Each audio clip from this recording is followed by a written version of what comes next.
बरं, आता फुलंब्री विधानसभा मतदारसंघाची रचना जर आपण पाहिली आणि या मतदारसंघाच्या आजूबाजूचे जे काही शहरं आहेत, मग छत्रपती संभाजीनगरचाच खूप मोठा भाग फुलंब्रीमध्ये येतो.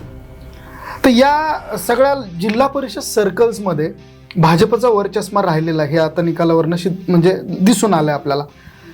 तर हा वर्चस्व पाहता जो एक विरोधी गट आहे किंवा ज्यांना ठरवून पाडण्यात आलेलं आहे किंवा ज्यांचे तिकीटं ऐन टायमावर बदलण्यात आले आहेत किंवा ज्यांना जो अपेक्षित स्कोप होता भाजपकडनं तो बऱ्याच अंशी दिला गेलेला नाही. त्याचं जर का उदाहरण द्यायचं झालं तर लाडसावंगी जिल्हा परिषद गटामध्ये तशीच परिस्थिती होती. त्यानंतर करमाड जिल्हा परिषद गटामध्ये बऱ्यापैकी तशी परिस्थिती होती.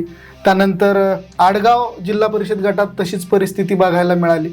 आणि या सगळ्या कार्यकर्त्यांची फळी ही आगामी काळात विधानसभेच्या वेळेस उपद्रवी मूल्य सिद्ध करेल असं वाटत नाही का तुम्हाला? काय वाटतं या विषयाकडे कसं बघता तुम्ही? नाही, याच्यामध्ये जे सन्माननीय राज्यपाल बागडे नाना आहेत त्यांचे जे कार्य होते ते संपवण्याचं काम या विद्यमान आमदारांनी केलं. Yes, exactly. माझं उदाहरण माझ्या सर्कलमध्ये देखील झालं.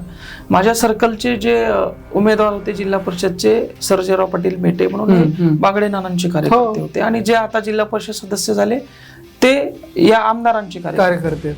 त्यांचे 2 महिने भांडणं चालले की तिकीट द्यायचं कुणाला. हा, तर तिथं देखील त्या कार्यकर्त्याचं खच्चीकरण करून या कार्यकर्त्याला तिकीट देऊन, इथं लाडसावंगीमध्ये त्या कार्यकर्त्याचं खच्चीकरण करून. पण बापूंनी हे पठाडे बापू आहेत, ते बापू आहे, त्यांनी बरोबर गेम या ठिकाणी फिरवला, सेट केला. त्याच्यात अजून जरा कच्चा असल्यामुळे मला तो गेम फिरवता आला नाही, पण ठीक आहे, अजून आता मी सोबत आहेच त्यांच्या, आता बघू काय होतं. निश्चितच. चळवळी